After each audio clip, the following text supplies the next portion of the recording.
Wow, isda. May leftover tayo guys. Kung naumay na tayo nito, so we can have a twist for this. Maghanap tayo ng recipe gamit ang isda. Samahan niyo ako guys. Ayan o, gagamit tayo dito ng bowl. Yan. Para i-ano natin. Kukunin lang natin yung buto niya. Tatanggalin natin. Yung laman lang ang kukunin natin guys. Ganito pag naumay na kami dito, naghahanap ako ng bagong recipe na syempre magagamit din ang isda, diba? Ayan. Tanggalin lang natin ang ano laman. I-remove natin yung buto niya. Tapos, durug-durugin natin. Ayan guys, no? Tapos na nating madurog yung isda. So, timplahan na natin guys. Lagyan natin ng kaunting asin. Para pangpalasa niya. Tapos paper, ground pepper, garlic, minced garlic, yan no, minced garlic, itlog,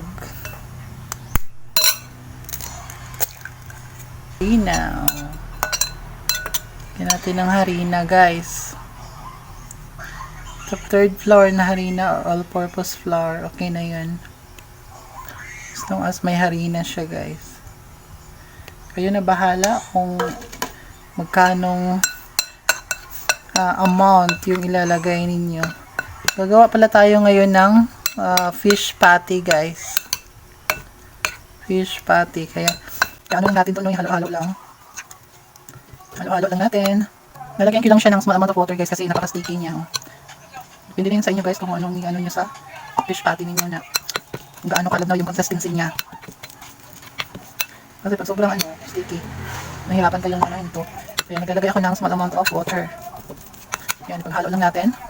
Para siyang tuna guys. Para na siyang tuna. Yan guys, lulutuin na natin. Yan, naglagay na natin ng ganyan sa kutsara. Kasi flatten lang natin, parang patty siya. Circular shape. Yung patty natin. Ayan guys. Ulit-ulitin lang hanggang babalik ta rin natin yan pag nagba-brownish niyan. Golden brown sa ilalim. Golden brown ang ilalim. Yan.